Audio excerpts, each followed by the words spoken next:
के 9:30 बज चुके हैं और मैं हर्षवर्धन त्रिपाठी हाजिर हूं आज का दृष्टिकोण यानी दिन भर की खबरें और उनका विश्लेषण लेकर। आज का दृष्टिकोण मैं शुरू करूं उससे पहले ये वीडियो ले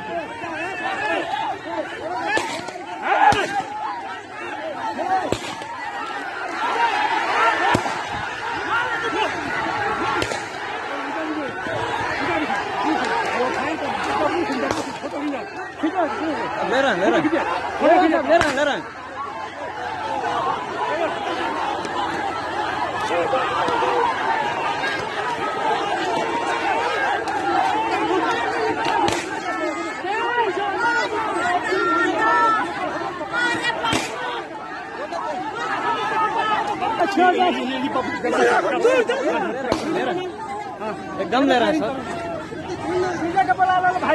कहाँ बड़े क्या ना बड़ा साइड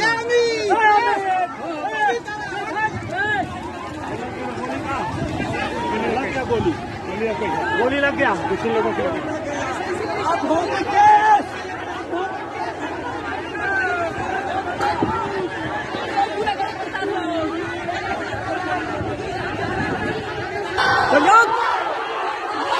लग गई हो साहब। देखिए इधर सर, देखिए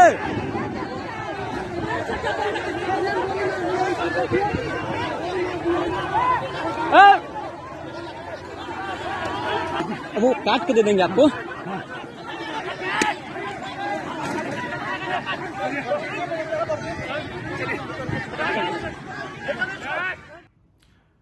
ये वीडियो उत्तर प्रदेश के बलिया का है और ये बहुत दुर्भाग्यपूर्ण है कि उत्तर प्रदेश में अपराधियों पर इतनी कार्रवाई होने के बावजूद, इतने सख्त प्रशासक के तौर पर योगी आदित्यनाथ की छवि होने के बावजूद उत्तर प्रदेश के बलिया में धीरेन्द्र सिंह उर्फ डब्लू सिंह, उसने एसडीएम और सीओ के सामने जयप्रकाश पाल की गोली मारकर हत्या कर दी।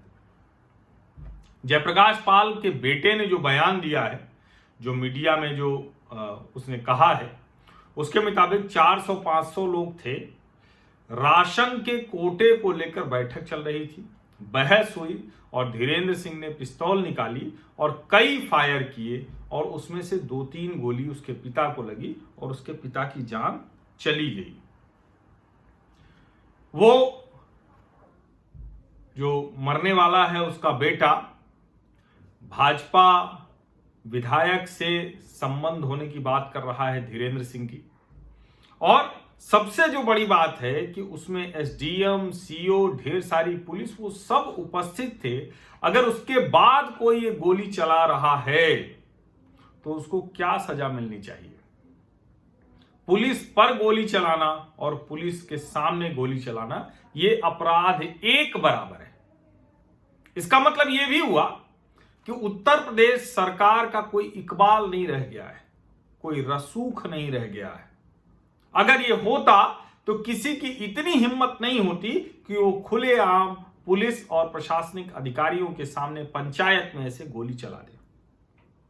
हालांकि उत्तर प्रदेश सरकार की तरफ से अतिरिक्त मुख्य सचिव गृह अवनीश अवस्थी, उन्होंने कहा है कि मुख्यमंत्री ने बलिया की घटना को संज्ञान में लिया है और एसडीएम, सीओ और पुलिस जो वहां मौजूद थी उन सब को सस्पेंड करना, निलंबित करने के आदेश दिए हैं और जो आरोपी है उसके खिलाफ कड़ाई से, अब लेकिन ये कड़ाई समझ में नहीं आती है कि जो इतना अपने आप को दमदार समझता हो और जो एसडीएम, सीओ, पुलिस के सामने ऐसे गोलियां चलाता हो, उसके खिलाफ क्या कार्रवाई होगी। हालांकि उत्तर प्रदेश ने देखा है कि विकास दुबे ने जब पुलिस पर गोली चलाई थी तो उसके बाद उसको एनकाउंटर में उत्तर प्रदेश पुलिस ने मार गिराया। उसको ही नहीं, उसकी पहचान के यहां तक कि एक नाबालिग लड़का था वो भी इसमें पकड़ा गया था। उसके भी परिवार वाले कह रहे थे कि उसका और कोई दोष नहीं है। तो हम उम्मीद करते हैं कि इस मामले में भी इतनी ही कड़ाई से उत्तर प्रदेश की सरकार और उत्तर प्रदेश की पुलिस वो निपटेगी।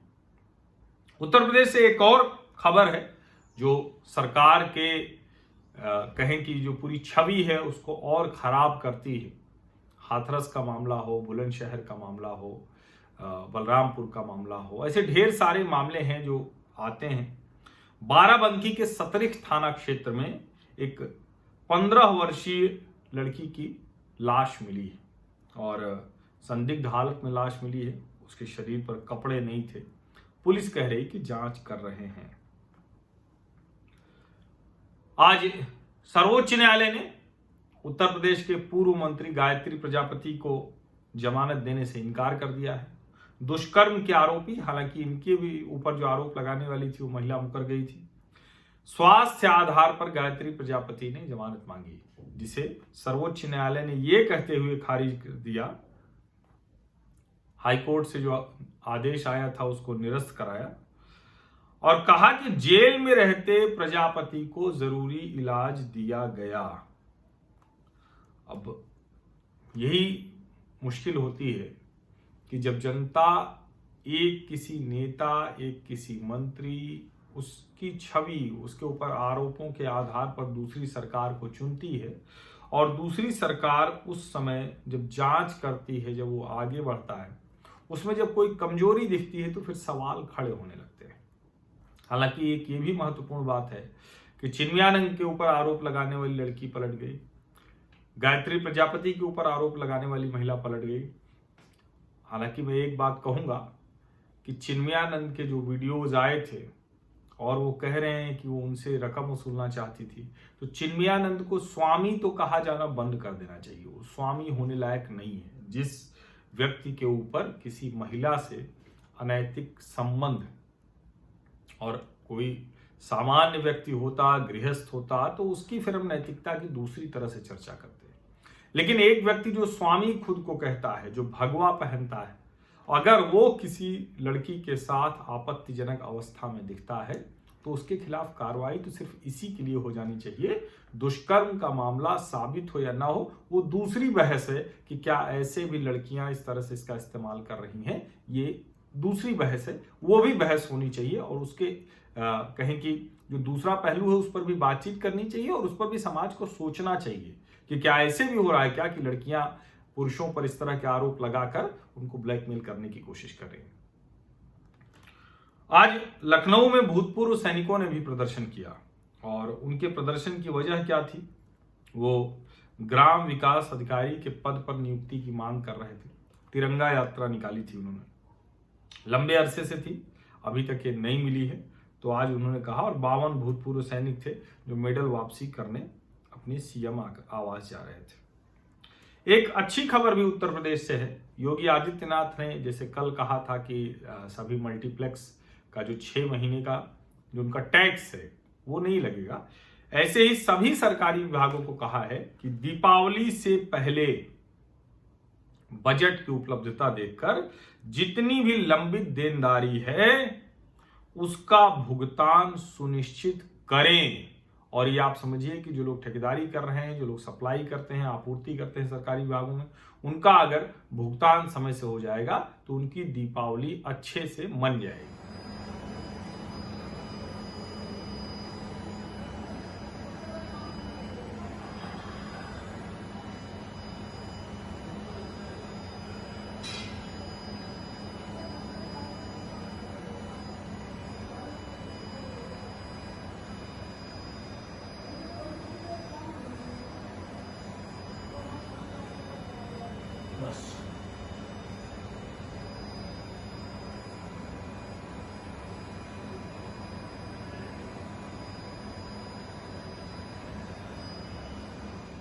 आज दृष्टिकोण की शुरुआत मैंने उत्तर प्रदेश के वीडियो से की थी, जहां भरी पंचायत में एसडीएम, सीओ, पुलिस अधिकारियों के सामने धीरेन्द्र सिंह गोली मार देता है और राशन के कोटे का विवाद था, कानून व्यवस्था खत्म है, इस तरह की स्थिति।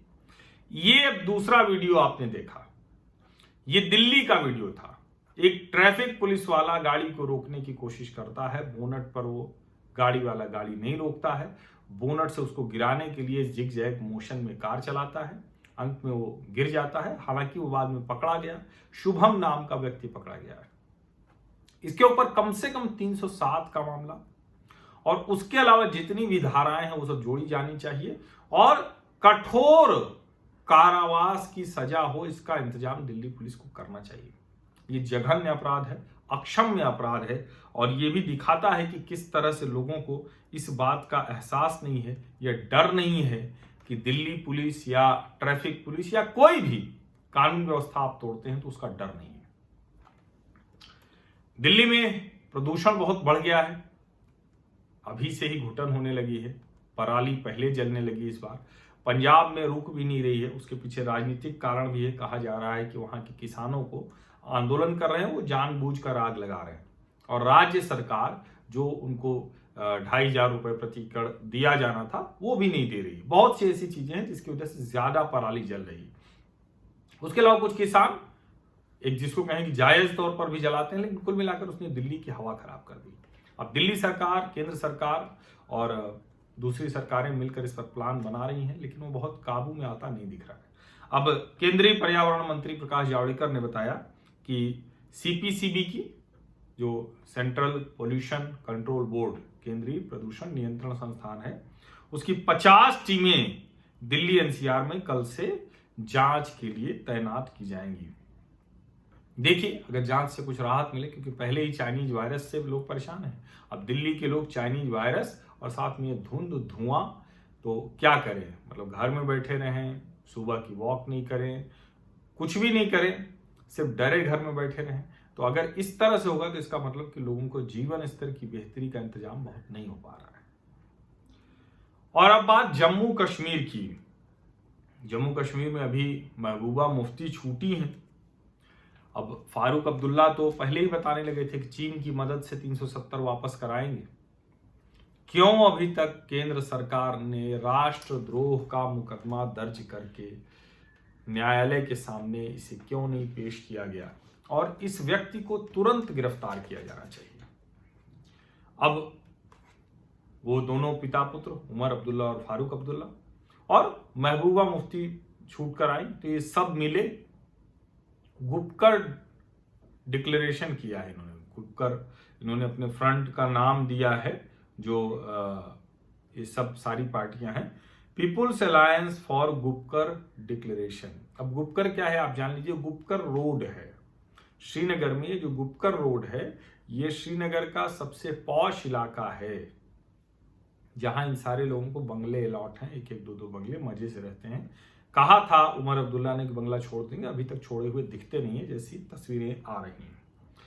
अब मैं ये कह रहा हूं कि सरकार को इस बात को गंभीरता से देखना चाहिए कि ये लोग मिलकर फिर से क्या जम्मू कश्मीर में किसी तरह के अलगाववाद को, किसी तरह के हंगामे को बढ़ावा देना चाह रहे हैं और उस पर सरकार को कठोरता से कार्रवाई करनी चाहिए। आज जम्मू में डोगरा फ्रंट के लोगों ने वो प्रदर्शन किया और उन्होंने कहा कि ये जो पीडीपी, एनसी और दूसरी पार्टियां मिली हैं गुपकर डिक्लेरेशन की बात कर रही हैं, ये देश विरोधी गतिविधियां कर रही हैं, राज्य के विरोध में लगी हुई हैं। इस पर सरकार को बहुत गंभीरता से ध्यान देना चाहिए। जम्मू कश्मीर वहां केंद्र शासित प्रदेश होने के बाद लगातार वहां के लोगों की भलाई के लिए फैसले लिए जा रहे हैं। आज उपराज्यपाल ने बताया, मनोज सिन्हा ने, कि फ्लिपकार्ट के साथ समझौता हुआ है। वहां के जो लोकल कारीगर हैं, लोकल वस्तुएं हैं, उत्पाद हैं, उनको वो फ्लिपकार्ट के जरिए बेच सकेंगे। उन्होंने ये भी बताया कि मेगा ब्लॉक दिवस मनाया जा रहा है कश्मीर में, श्रीनगर में 3 जगहों पर और उसके अलावा कश्मीर में 30 जगहों पर और जम्मू में 42 जगहों पर। और ये सब ये है कि तुरंत उनके सामने समस्या आए और उसका समाधान किया जाए, शिकायत का निस्तारण तुरंत हो। और अब बात चाइनीज वायरस की। प्रधानमंत्री नरेंद्र मोदी ने चाइनीज वायरस की एक तरह से कहें कि जो वैक्सीन बन रही है उसकी समीक्षा की। तैयारियों की समीक्षा तो लगातार वो करते ही रहते हैं। पीएमओ में एक बाकायदा मॉनिटरिंग कमेटी है और आज की इस बैठक में स्वास्थ्य मंत्री डॉक्टर हर्षवर्धन, स्वास्थ्य सचिव, NITI Aayog, principal scientific adviser और दूसरे जो साइंटिस्ट थे वो सब शामिल हुए। प्रधानमंत्री ने कहा कि ये बहुत अच्छा काम आप लोग कर रहे हैं और वैक्सीन डेवलपर्स से कहा कि इस काम में तेजी लाइए जिससे कि समय से लोगों को मिल सके। और उन्होंने कहा कि सीरो सर्वे और टेस्टिंग इन दोनों को बढ़ाने की जरूरत है। और मुझे भी लगता है क्योंकि टेस्टिंग जो है 15 लाख तक पहुंच गई थी, बीच में तो और कम हो गई थी, फिलहाल अभी 11 लाख के ऊपर 14 अक्टूबर को जो टेस्टिंग हुई है वो 11,36,183। तो हालांकि अच्छी बात यह है कि संक्रमण के मामले कम आ रहे हैं, ठीक होके घर लोग ज्यादा जा रहे हैं। अब तक कुल 9,12,26,305 टेस्टिंग हो गई। अब इसी सब का है क्योंकि धीरे धीरे ग्राफ नीचे जा रहा है, एहतियात बरतने का लाभ है। तो दिल्ली और दूसरे कई राज्यों में, उत्तर प्रदेश है, कई राज्यों में सिनेमाघर खुल गए। हालांकि पंजाब जैसे राज्य अभी भी उसको खोल नहीं रहे। रांची हावड़ा विशेष शताब्दी भी आज से शुरू हो गई, इसी ढेर सारी ट्रेनें शुरू हुई हैं। गुजरात के सूरत से एक अच्छी खबर है, जो gem and jewellery export promotion council के रीजनल हेड हैं दिनेश नवाडिया, सूरत में रहते हैं। उन्होंने कहा है कि diamond industry seeing positive science, जो पॉलिश डायमंड है उनकी कीमत बढ़ रही है और खास करके जो 30 सेंट के नीचे हैं वो 10 से 25% उनकी कीमत बढ़ी है। और एक तो ये कि पहले जो उत्पादन में कटौती हुई थी उसकी वजह से, और दूसरा इंपोर्ट बैन जो लगा है रफ डायमंड पर 2 महीने के लिए, उसकी वजह से भी। देश का एक हिस्सा प्राकृतिक आपदा से भी जूझ रहा है। एनडीआरएफ की टीमें हैदराबाद और आसपास के शहरों में लगाई गई। भयानक बाढ़ आई हुई है, बहुत लोगों की जान चली गई। एनडीआरएफ की 4 टीमें वहां लगी हुई। एनडीआरएफ ने बताया कि देश भर में 109 ऐसी टीमें लगी हुई। सिर्फ हैदराबाद में 2000 एनडीआरएफ के वर्कर हैं जो काम कर रहे हैं और ढेर सारे लोगों की जान बचा रहे हैं। तेलंगाना, कर्नाटक और महाराष्ट्र में ऐसे बाढ़ से बहुत सी मुश्किलें हैं, लोगों का जनजीवन अस्त व्यस्त है। लोगों को बचाने के लिए एनडीआरएफ काम कर रही है। 109 टीमें देश भर में काम कर रही हैं। बिहार में चुनाव है तो हर किसी की अपनी मुश्किल है, हर किसी का अपना संकट है। प्लूरल्स पार्टी जो आई है उसका अलग संकट है। अब कभी चुनाव लड़े नहीं, उस हिसाब से न तो कोई चुनाव चिन्ह मिल सकता है, न कोई मान्यता है। लेकिन अब वो चाहते हैं कि एक साथ मुख्यमंत्री बनना चाहती है पुष्पम प्रिया चौधरी, तो वो दिल्ली उच्च न्यायालय चली गई हैं, गुहार लगा रही हैं कि हमको शतरंज दे दीजिए। अच्छा, सब अंदाज कुछ अजब है। पहले तो प्लूरल्स पार्टी, बिहार क्या कोई भी नहीं समझ पाएगा, सर्च करना पड़ेगा। फिर पेगासस उनका जो है वो चुनाव चिन्ह हो गया, वो भी सर्च करना पड़ेगा। फिर शतरंज चाहिए क्योंकि उसमें भी अलग थोड़ा राजनीतिक शतरंज, तो ये सब है। लेकिन देखिए अब दिल्ली उच्च न्यायालय क्या कहता है, शतरंज देता है या कोई एक चुनाव चिन्ह उनको सभी सीटों पर अलॉट करता है क्या। जेपी नड्डा रैली में बोले, उन्होंने कहा कि 1.25 लाख करोड़ बिहार को पहले दिया नरेंद्र मोदी जी ने और अब 40,000 करोड़ बाद में दिया। और एक कैंपेन भाजपा के नेता चला रहे हैं, बिहार में ई बा, बिहार में का बा ये चल रहा था, तो बिहार में ई बा क्या क्या है, तो एम्स है, हॉस्पिटल्स है, आईआईटी है, हाईवे है, मतलब ऐसी ढेर सारी चीजें वो उपलब्धियां गिना रहे हैं। और उसमें वो ये भी गिनाते हैं कानून का राज बहुत बेहतर है। और सचमुच जो लालू प्रसाद यादव के राज में थी, वसूली, अपहरण, दूसरे तरह के अपराध, तो उससे तो हालात बहुत बेहतर हैं। सड़क परिवहन और राजमार्ग मंत्री नितिन गडकरी, वो बहुत फोकस्ड आदमी है, डिलीवरी मैन है, भारत के डिलीवरी मैन, डिलीवरी मिनिस्टर आप कह सकते हैं कि वो जो डिलीवर करते हैं। आज उन्होंने फर्स्ट ब्लास्टिंग की है, उसका लोकार्पण, उसकी शुरुआत उनके हाथों से हुई। जोजिला टनल, ये जो है गांधरबल डिस्ट्रिक्ट में। अब इससे क्या होगा कि ऑल वेदर कनेक्टिविटी हो जाएगी 12 महीने श्रीनगर से द्रास, कारगिल और लेह के लिए। बहुत महत्वपूर्ण ये टनल है, उसके लिए आज उन्होंने ब्लास्टिंग की शुरुआत हो गई और कह रहे हैं कि कीमत भी कम लगेगी। वो 16 नेशनल हाईवे प्रोजेक्ट भी उद्घाटन कर रहे हैं, 1411 किलोमीटर का, 15,592 करोड़ आंध्र प्रदेश में। तो ये बहुत अच्छा है। लेकिन जब इस तरह की घटनाएं आ रही होती हैं तो उसके बीच बीच में जो विमर्श चलता है तो कहते हैं ना कि विकास पर बात कोई नहीं क्यों करता। विकास पर बात तो हो रही है, लेकिन तनिष्क का ऐड आ जाता है दीपावली के समय में, और उसके ठीक है पक्ष विपक्ष खूब चल रहा है। अब उसमें सोचिए विमर्श कहां तक जा रहा है।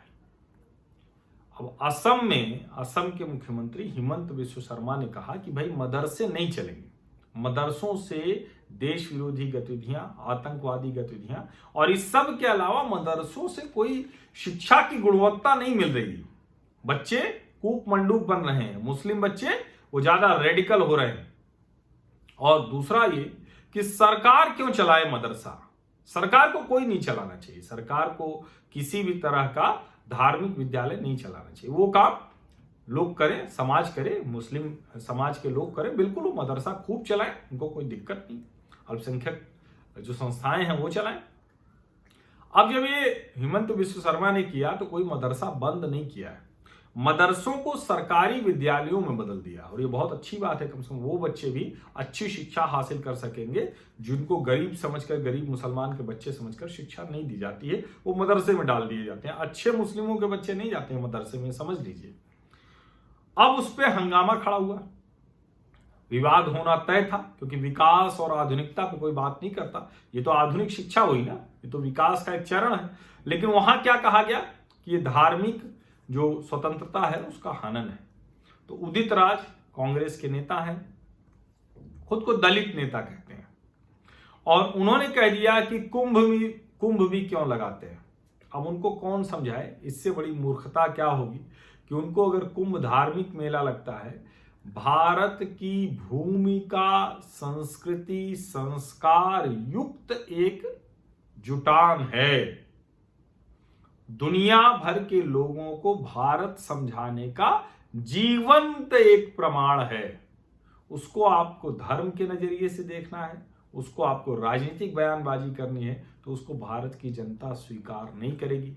इस पे उनको बहुत लानत हुई, उनको ट्वीट डिलीट करना पड़ा, हर किसी ने उनको बहुत, जिसको कहते हैं, क्योंकि इसका कोई आधार नहीं था।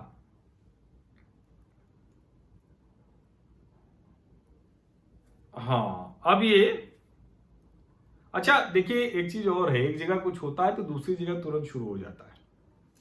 अभी जो महाराष्ट्र में तो बहुत मारामारी चल रही है, गवर्नर के ऊपर ढेर सारे आरोप लगाए गए, गवर्नर से बहुत कुछ कहा गया। संजय राउत आज बोल दिए कि भाई हमारा कॉन्स्टिट्यूशन कहता है कि प्रधानमंत्री, राष्ट्रपति और राज्यपाल ये सेकुलर होने चाहिए। तो हिंदुत्व तो हमारे दिल में है और हम उसे प्रैक्टिस भी करते हैं, लेकिन देश जो है वो कॉन्स्टिट्यूशन के हिसाब से चलता है और कॉन्स्टिट्यूशन सेकुलर है। अब सोचिए कि यही संजय राउत थे जिन्होंने कहा था कि सेकुलर और सोशल ये जो संविधान में है जबरदस्ती घुसाया गया, जो सच है, इंदिरा गांधी ने आपातकाल के समय में घुसाया और उसको निकाल बाहर करना चाहिए। लेकिन अब ये जब बहस इस तरह की बढ़ती है तो उसका जवाब आता है। जवाब दूसरी तरह से भी आता है, जैसे जो भारतीय जनता पार्टी आंदोलन कर रही है कि शिरडी मंदिर खोलिए, सिद्धि विनायक खोलिए। आज भाजपा के एक विधायक अतुल भाटखलकर, उन्होंने कहा कि जैसे असम में हिमंत बिस्व शर्मा ने मदरसे बंद किए, ऐसे ही महाराष्ट्र सरकार को भी करना चाहिए। अब दिक्कत यह है कि आधुनिक शिक्षा और विकास के मसले भी राजनीतिक सांप्रदायिक रंग ले लेते हैं, जो महाराष्ट्र में तो होना भी तय है। लेकिन महाराष्ट्र में विकास, आधुनिकता, ये सब पीछे जा रही है। मेट्रो कार शेड के मामले में हमने देखा था। एक और चीज हमने देखी, जलयुक्त शिविर एक बड़ी शानदार योजना थी, देवेंद्र फडणवीस ने शुरू की थी। सब्सिडी देते थे, आप अपने गांव में, अपने खेत के आसपास तालाब खोदिए, सरकार सब्सिडी देती थी, उस तालाब में पानी रहेगा, आसपास के इलाके के खेत, उनको सिंचाई की जरूरत, मतलब इसको कहते हैं ना कि सूखे की मार विदर्भ में, सूखे की मार महाराष्ट्र में खूब आता है, उससे वो बच सकेंगे, किसानों की जमीन उपजाऊ हो सकेगी, और इसका खूब लाभ भी किसानों ने लिया। इस सरकार ने उसको बंद कर दिया, और अब महाराष्ट्र के गृह मंत्री अनिल देशमुख हैं, कह रहे हैं कि सीएजी रिपोर्ट कह रही है कि बहुत बड़ा भ्रष्टाचार उसमें हुआ है, और हम जलयुक्त शिविर योजना की जांच कराएंगे जो पूर्ववर्ती राज्य सरकार ने चलाई थी। इस तरह की राजनीति अगर होगी तो मुझे लगता है कि फिर महाराष्ट्र के जो हम कहते हैं कि बहुत से मामलों में गड़बड़ियां दिख रही हैं, ये एक और बड़ी गड़बड़ की ओर इशारा करता है कि अगर जलयुक्त शिविर, अगर उसमें भ्रष्टाचार हुआ है तो बिल्कुल उसकी जांच कीजिए, जो दोषी हैं उनको सजा दीजिए। लेकिन अगर उसको सरकार और पहले की सरकार, मुख्यमंत्री को उसमें कटघरे में खड़ा करने की कोशिश हो रही है तो ये कमाल होगा। हालांकि अजीत पवार जी वो मंत्री हैं, वो महत्वपूर्ण हैं इस सरकार में भी। सीबीआई ने कहा है कि सुशांत सिंह राजपूत मामले की जांच उन्होंने बंद नहीं की है। जो मीडिया में रिपोर्ट आ रही है वो ठीक नहीं है। अभी भी हम किसी कंक्लूजन पर, निष्कर्ष पर नहीं पहुंचे हैं। तो महाराज कब पहुंचिएगा सीबीआई के साथियों? जरा कुछ आगे बढ़िए, अपना जो पौरुष है वो दिखाइए, जरा जल्दी कीजिए। देश को कब तक भ्रम में रखिएगा? मध्य प्रदेश, अब देखिए वहां अभी तक दिग्विजय, कमलनाथ, शिवराज, कांग्रेस भाजपा चल रहा था। अब कांग्रेस के एक नेता हैं वो मानक अग्रवाल ने कहा है कि कांग्रेस के वचन पत्र में दिग्विजय सिंह जी और राहुल गांधी जी का नाम न होना दुर्भाग्यपूर्ण है। ये होना चाहिए था। दिग्विजय सिंह के बड़े समर्थक हैं और राहुल गांधी के ही चेहरे पे मध्य प्रदेश का चुनाव जीते थे। लेकिन राजनीति तो राजनीति है। अभी तो फिलहाल वहां इन दोनों की जरूरत नहीं लगी होगी, इसलिए उनके चेहरे नहीं है। हरियाणा में एक 72 वर्षीय किसान की मृत्यु हो गई। पंजाब में राजनीति जम के हो रही है, हरियाणा में हो रही है। हरियाणा में समर्थन और विरोध दोनों में रैलियां निकली। अब ये जो बीजेपी ट्रैक्टर रैली हुई थी समर्थन में, उसी के बाद ये इनका निधन हुआ। बेटे ने आरोप लगाया है कि ये जो कृषि कानून का विरोध करने वाले लोग हैं, उन्होंने ये हत्या की है। ये खतरनाक होगा, क्योंकि पहले आप ट्रेन रोक रहे हैं, पहले आप ट्रैक्टर लाके इंडिया गेट पे जला रहे हैं, पहले आप प्रदर्शन में उग्रता, अराजकता ला रहे हैं इन कृषि कानूनों को समझने के बजाय, और अब अगर दूसरे किसानों को जो इसके समर्थन में है उनकी जान जा रही है इसकी वजह से, हत्या का आरोप आ रहा है, तो ये खतरनाक है। केरल में सोने की तस्करी का मामला बढ़ता जा रहा है। जो विदेश राज्य मंत्री हैं वी मुरलीधरन, उन्होंने कहा है कि ये दाऊद गैंग से और एनआईए की जांच है, होम मिनिस्ट्री की जांच चल रही है, बहुत अच्छा नहीं है। सीधे सरकार पर आंच आ रही, सरकार बड़े लोगों को, सरकार जो है अपराधियों को, आरोपियों को बचा रही है। पिनराई विजयन ने कहा जो मुख्यमंत्री हैं कि जांच करा लें, क्या निकले।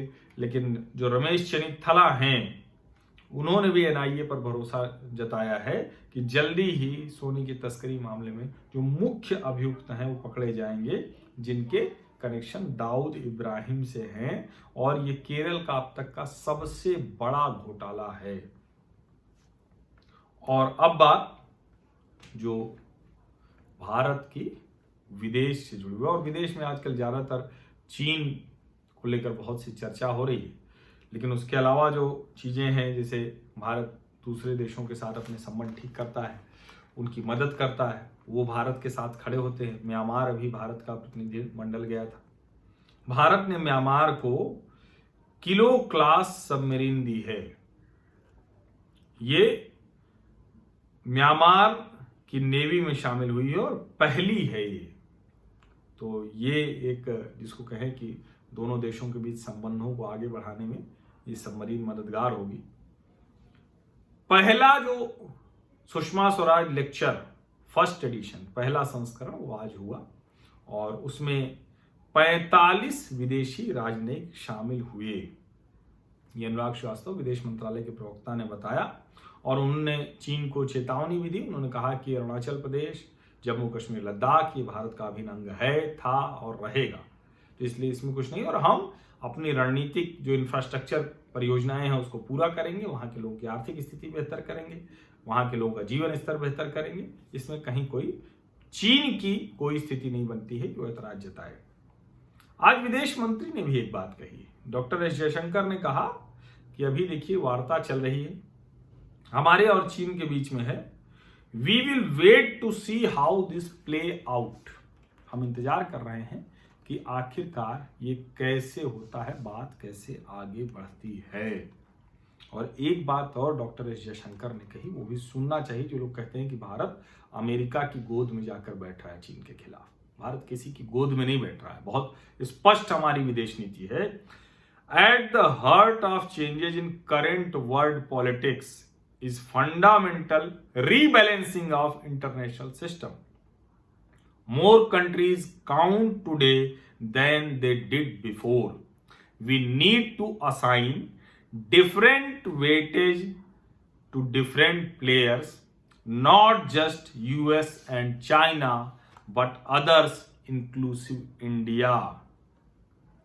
इस बयान को आप ठीक से समझें तो समझ में आएगा कि भारत अपनी भूमिका को लेकर, और वो चीन या अमेरिका नहीं बनना चाहता है। भारत अपनी भूमिका स्पष्ट करना चाहता है और चाहता है कि दुनिया के दूसरे देशों की भी भूमिका स्पष्ट रहे, उनको भी भूमिका दी जाए। 4 देश, 5 देश, 2 देश मिलकर दुनिया नहीं चलाएंगे, ये भारत स्पष्ट तौर पर कह रहा है। और मैं आज का दृष्टिकोण भारत के पूर्व राष्ट्रपति, अद्भुत प्रतिभा के धनी, कमाल के व्यक्ति, भारत भारतीयता जिनमें कूट कूट कर भरी थी, मिसाइल मैन, और जिसको कहते हैं कि ये फर्जी वाला सेकुलरिज्म नहीं, जो इस भूमि की असली सबको पहचान देने की, सम्मान देने की जो प्रवृत्ति है, उसके जो वाहक डॉक्टर एपीजे अब्दुल कलाम की जयंती पर उनको नमन करता हूं। बहुत बहुत धन्यवाद।